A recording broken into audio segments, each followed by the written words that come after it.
Com a graça do nosso Senhor, amém? Amém. Eu gostaria de pedir para que os irmãos abrissem em Isaías 25. Isaías capítulo 25, verso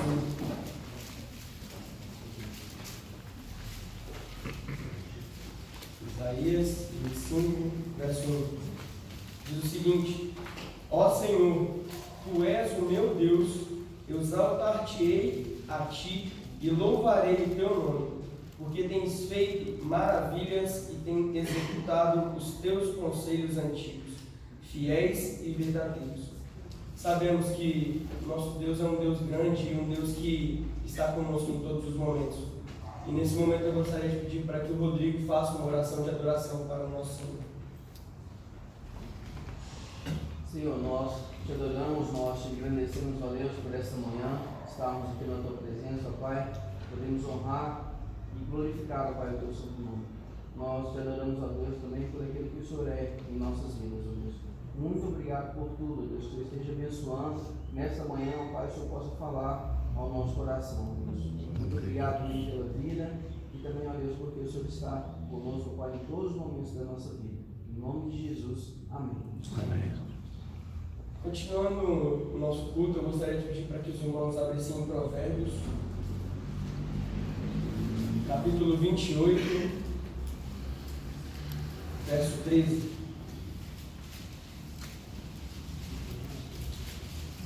Provérbios 28, capítulo 13. Diz assim: O que encobre as suas transgressões jamais prosperará, mas o que as confessa e deixa alcançará misericórdia. Nesse momento eu gostaria de pedir para que o professor Eliezer tocasse o hino de número 71. E ao som do instrumento eu gostaria de pedir para que os irmãos coloquem em pé.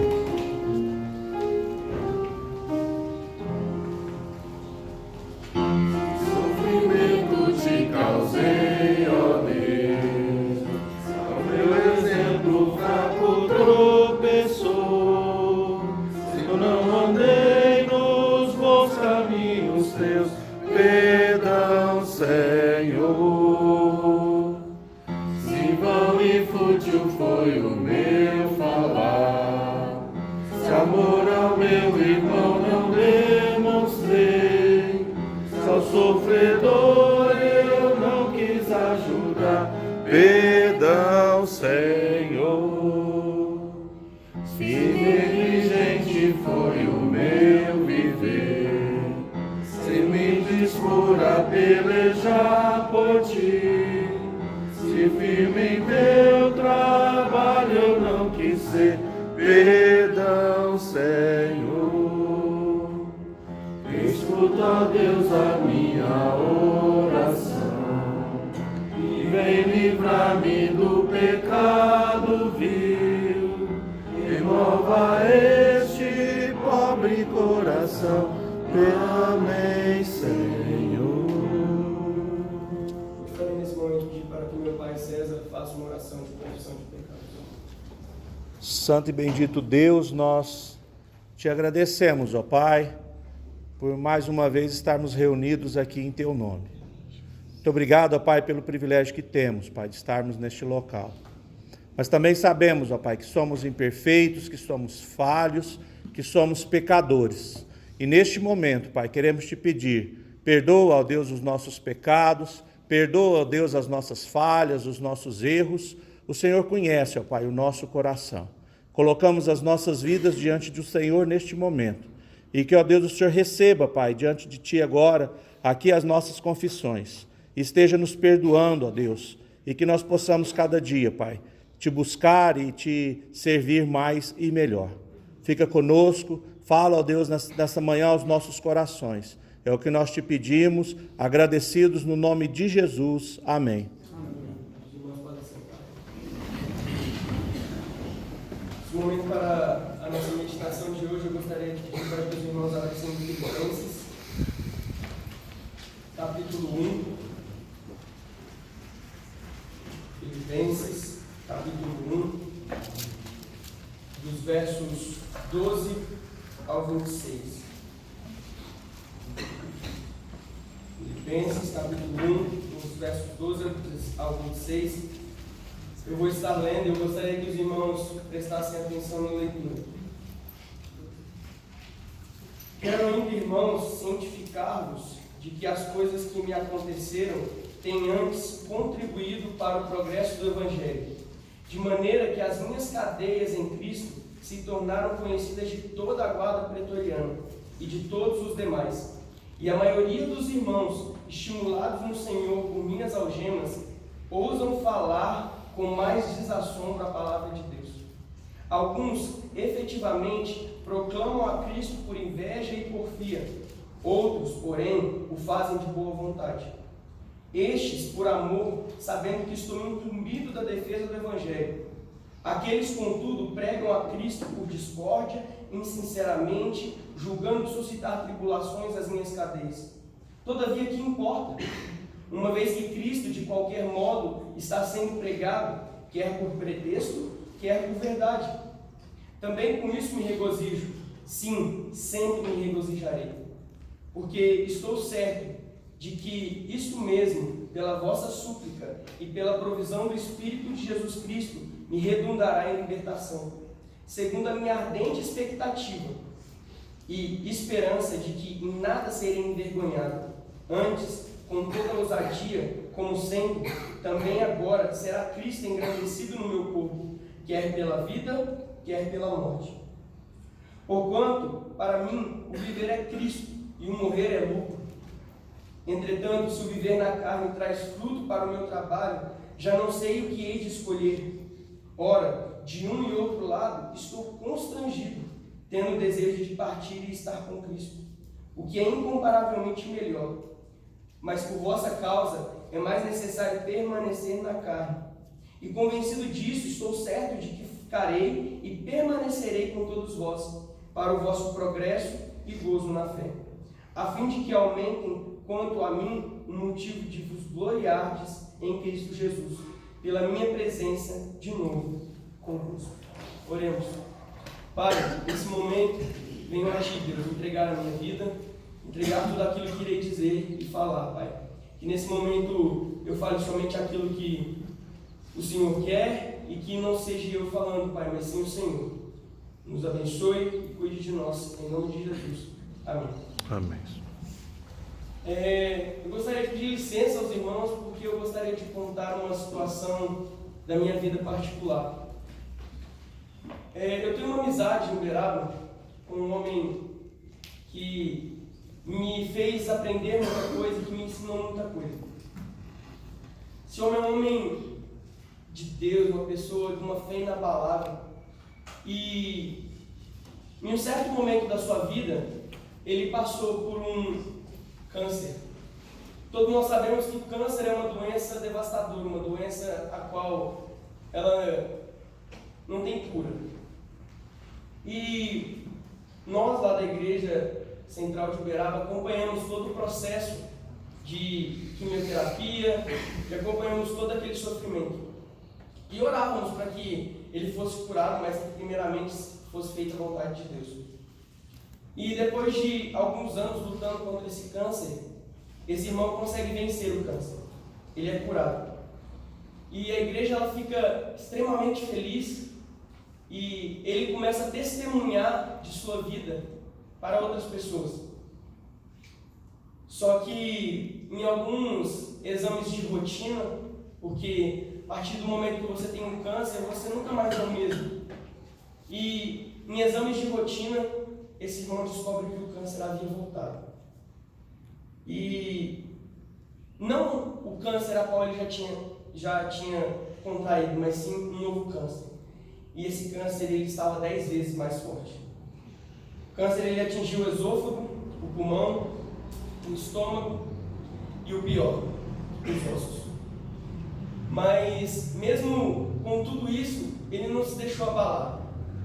Ele, em uma de suas mensagens a qual ele mandou para sua família e amigos, ele dizia que para ele o viver já era lucro, pois ele já tinha morrido para essa vida. E ele lutava diariamente com aquela doença, pois era muita dor e muito sofrimento a qual ele sentia. E uma das últimas mensagens a qual eu recebi dele, que ele também escreveu para falar que o câncer havia atingido os ossos e como seria o tratamento dali para frente, o que muito me impressionou foi uma frase a qual ele colocou no final da mensagem, que foi a seguinte: com câncer ou sem câncer, Deus continuou sendo Deus, a Ele toda a glória e louvor. O apóstolo Paulo, quando ele escreve a carta aos Filipenses, ele estava querendo mostrar à igreja de Filipos que, mesmo ele estando passando por todo aquele sofrimento, por toda aquela tribulação, ele estava alegre, ele estava feliz. E ele gostaria de mostrar esse carinho para os seus leitores. O apóstolo Paulo, naquela prisão, ele estava sentindo uma dor que, lendo esse texto, nós percebemos que ele estava muito aflito. Da mesma maneira que esse meu amigo, Dr. João, passa por um momento muito difícil, Paulo naquele momento estava passando. Quando eu li esse texto, eu fiquei imaginando que Paulo ele já tinha passado por tantas prisões, Paulo já tinha sido apedrejado, Paulo já tinha passado por tantos momentos de aflição, mas somente nesse momento, nesse texto, ele fala que tem o desejo de morrer. E hoje eu queria trabalhar com os irmãos o seguinte tema: transformando as adversidades do ministério. Transformando as adversidades do ministério. Mas como foi que Paulo transformou as adversidades do ministério? O primeiro ponto é que Paulo transforma as dificuldades em oportunidades. Paulo ele transforma as dificuldades em oportunidades. E aí podemos acompanhar isso nos versos 12 ao 14. Gostaria de ler novamente. Quero ainda, irmãos, cientificar-vos de que as coisas que me aconteceram têm antes contribuído para o progresso do Evangelho, de maneira que as minhas cadeias em Cristo se tornaram conhecidas de toda a guarda pretoriana e de todos os demais. E a maioria dos irmãos, estimulados no Senhor por minhas algemas, ousam falar com mais desassombro a palavra de Deus. Paulo, nessa parte da perigo, ele relata que tudo que estava acontecendo com ele era para o progresso do Evangelho. Toda aquela dor, todo aquele sofrimento, tudo aquilo que ele estava passando era para que o Evangelho se propagasse. E Paulo, ao escrever essa carta, e eu acredito que ao escrever esse trecho para a igreja dos Filipenses, ele queria de alguma forma tranquilizar e agradecer à igreja de Filipos por tudo aquilo que ela estava fazendo. A prisão de Paulo, como vemos aqui, ela estava incentivando outros cristãos a falarem sobre a palavra de Deus. Porque a igreja em Filipos, a cidade de Filipos, ela sofria uma intensa perseguição. Não era à toa que Paulo estava preso. Paulo estava preso pois ele estava falando do Evangelho. E Paulo, pelo seu testemunho, ele queria que outros irmãos falassem da palavra de Deus, e assim os incentivando. Paulo, ele transforma aquela dificuldade a qual ele estava passando em oportunidade de encorajar os seus irmãos na fé, em oportunidade de dar o exemplo à igreja de Filipos. E Paulo, ele se mostrava um homem alegre, e a carta de Filipenses é conhecida porque ele diversas vezes repete a palavra alegria.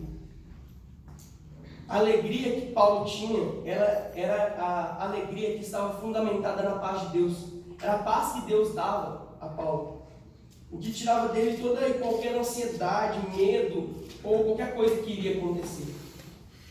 Porém, Paulo ele sabia que ele estava levantando boas pessoas para pregar o Evangelho, e pregar o genuíno Evangelho, mas ele também sabia que falsos mestres estavam se levantando. E isso nos leva ao segundo ponto, que é o seguinte, o segundo ponto. Paulo, ele transforma seus opositores em aliados. Paulo transforma opositores em aliados. Do verso 15 ao 18, eu gostaria de ler novamente com os irmãos. Alguns efetivamente proclamam a Cristo por inveja e porfia. Outros, porém, o fazem de boa vontade.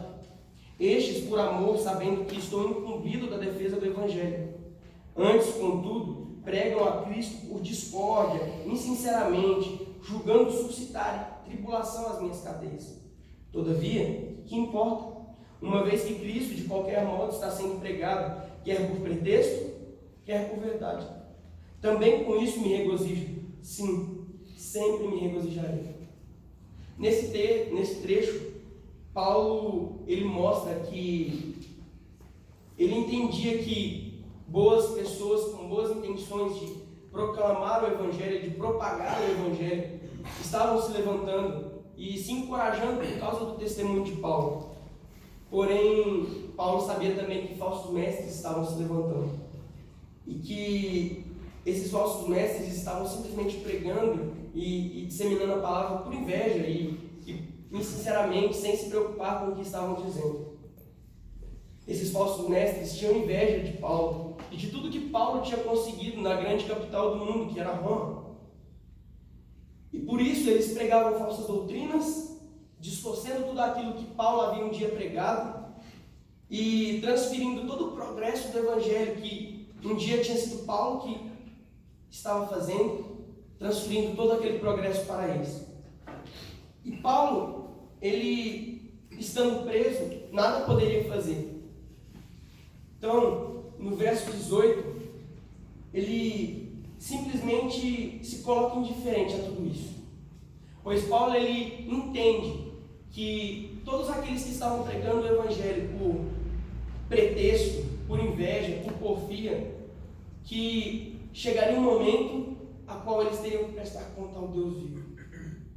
E então no verso 18, no início do verso, ele começa dizendo: todavia, que importa?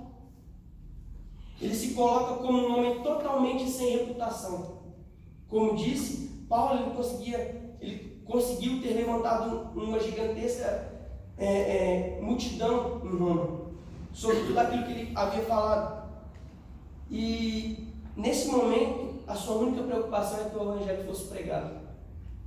Pois, como eu disse, ele entendia que aqueles homens teriam que prestar contas ao Deus vivo. E o que lhe trazia alegria, mais uma vez, é que a sua paz estava fundamentada em Deus. Porém, nos versos seguintes, a qual finaliza esse trecho da nossa película, Paulo, ele volta a pensar qual seria o seu fim como prisioneiro. Quais seriam as suas expectativas? Mas antes de entrar no terceiro ponto, eu queria recordar as duas coisas a qual Paulo transforma. O primeiro ponto é que Paulo transforma as dificuldades em oportunidades. O segundo ponto, Paulo transforma os seus opositores em aliados. E o terceiro ponto é que Paulo transforma o seu bem-estar na necessidade de servir. Dos versos 19 ao 26. Diz assim: porque estou certo de que isto mesmo, pela vossa súplica e pela provisão do Espírito de Jesus Cristo, me redundará em libertação. Segundo a minha ardente expectativa e esperança de que em nada serei envergonhado. Antes, com toda ousadia, como sempre, também agora será Cristo engrandecido em meu corpo, quer pela vida, quer pela morte. Porquanto para mim viver é Cristo e o morrer é lucro. Entretanto, se o viver na carne traz fruto para o meu trabalho, já não sei o que hei de escolher. Ora, de um e outro lado, estou constrangido, tendo desejo de partir e estar com Cristo, o que é incomparavelmente melhor. Mas por vossa causa é mais necessário permanecer na carne. E convencido disso, estou certo de que ficarei e permanecerei com todos vós, para o vosso progresso e gozo na fé, a fim de que aumente quanto a mim o motivo de vos gloriardes em Cristo Jesus, pela minha presença de novo convosco. No início do verso 19, Paulo, ele sabe e ele tem ciência de que a igreja de Filipos tem orado por ele. E ele descansa no Espírito de Jesus, pois ele sabia que pelas súplicas e por Cristo ele seria liberto. A questão é, que a gente deve pensar é que qual é a libertação que Paulo está dizendo? Será que a libertação a qual Paulo escreve aqui é pelas orações dos filipenses, que o desejo da igreja de Filipos é que ele fosse liberto e que ele voltasse a ter com eles? Ou seria uma sentença desfavorável e o levando a uma pena de morte? Que, como veremos a seguir, era uma libertação para Paulo. No verso 20, Paulo ele diz que ele sabe que Cristo seria engrandecido no corpo dele, se pela vida ou se pela morte, mas ele sabia que Cristo seria engrandecido. Isso faz um link ao verso seguinte, que é o verso 21, que diz: porquanto para mim o viver é Cristo e o morrer é lucro. Nesse momento Paulo queria dizer que a vida dele de nada mais valia, que tudo quanto ele fez, se não fosse para Cristo, de nada valia. Porém, Paulo ele ainda continua colocando em dúvida entre ficar ou morrer. E nos versos 22 e 23, ele mostra essa dúvida para a gente. E diz o seguinte: entretanto, se o viver na carne traz fruto para o meu trabalho, já não sei o que hei de escolher. Ora, de um e outro lado estou constrangido, tendo o desejo de partir e estar com Cristo, o que é incomparavelmente melhor. Paulo ele entende que ele estando com Cristo, tudo seria melhor. As dificuldades, as lutas que Paulo enfrentava, todas as tribulações, Paulo sabia que se ele morresse, estivesse com Cristo, tudo estaria melhor. Porém, na minha interpretação, estudando um pouco sobre esse texto, eu acho que Paulo naquele momento ele se recorda que ele fala aos presbíteros de Éfeso, em Atos 20 e 24, diz assim: porém, em nada considero a vida preciosa para mim mesmo, contanto que complete a minha carreira e o ministério que recebi do Senhor Jesus, para testemunhar o Evangelho da graça. Fico imaginando que nesse momento Paulo, ele se recordou disso e ele entendeu. E ele larga a mão de pensar no seu bem-estar, em saciar todo aquele sofrimento, toda aquela dor. E ele começa a pensar na necessidade de testemunhar o Evangelho da graça. E nos versos 24 ao 26, ele nos mostra que ele se decidiu, que ele vai permanecer na carne. Quando lemos o verso 25, quando ele diz que ele permaneceria, pois ele gostaria de ver o progresso na fé dos irmãos. No verso 26, ele deseja que aumentasse o motivo de gloriar-se, e que ele queria fazer isso juntamente com os irmãos de Filipos. Paulo ele se convence de que é mais necessário que ele permanecesse na carne, que ele deixasse de lado o seu bem-estar. Ele entende a necessidade de sua missão e de seu ministério. Concluindo, eu gostaria que vocês se lembrassem da história a qual eu contei no início do nosso irmão Dr. João. Ele trocou o seu bem-estar, o prazer de se entregar a toda aquela doença e morrer e voltar para Cristo, pois ele entende a necessidade de estar aqui.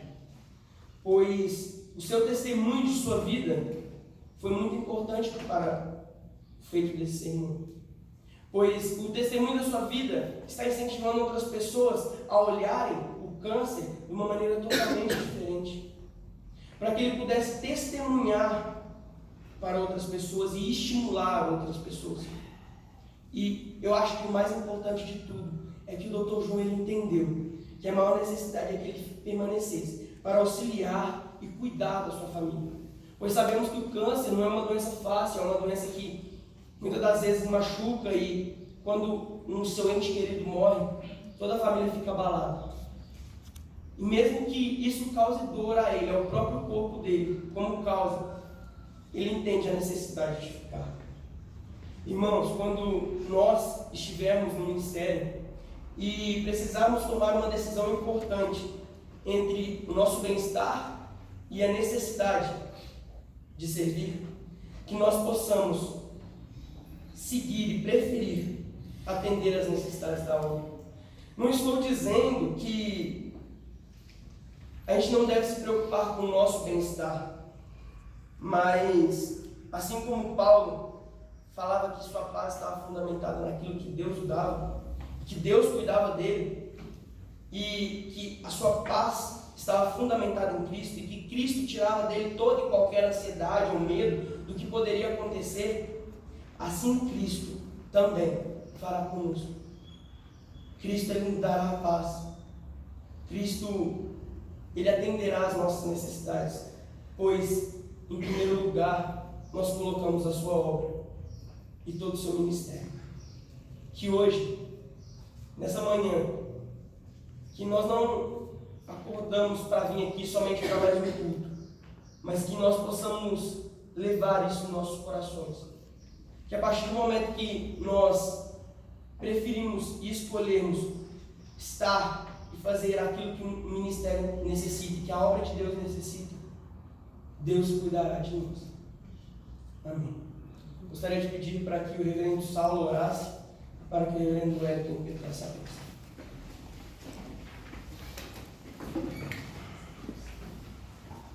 Senhor, nós te louvamos por Senhor nos dar a oportunidade de nos reunirmos todas as manhãs para cultuarmos o Senhor, para bendizermos o Senhor e para darmos a Ti toda a honra, toda a glória que ao Senhor é devido. Te agradecemos, Senhor, pelo prazer de aqui estar, pela alegria de nos congregarmos e principalmente pelo prazer de servir ao Senhor. Continue nos assistindo, continue nos acompanhando e abençoando, para que tenhamos sempre o prazer de estar na Tua presença, te bendizendo e te louvando. Te agradecemos também pela mensagem desta manhã, uma mensagem de incentivo e encorajamento, e que essas verdades sejam vividas e praticadas por todos nós. Te louvamos pelo exemplo de Paulo, que ele deixa para nós, de alguém que não se acomoda, mas com alegria e entusiasmo serve ao Senhor e proclama as verdades do Senhor. Te agradecemos também, Senhor, pelo nosso irmão Lucas, pelo seu chamado, por esse tempo de preparação. Que o Senhor o abençoe, que o Senhor o ajude e que Ele aproveite as oportunidades para crescer cada vez mais na graça e conhecimento de Jesus. Abençoe também nossas vidas, a todos nós que aqui estamos, não só no dia de hoje, mas durante toda a semana, durante todo o semestre, e oramos com gratidão em nome de Jesus. Amém, Senhor. Que a graça do nosso Senhor e Salvador Jesus Cristo, o amor de Deus, o Pai, e a consolação do Espírito Santo repousem sobre as nossas vidas e sobre nós permaneçam hoje e para todos sempre. Amém. Amém.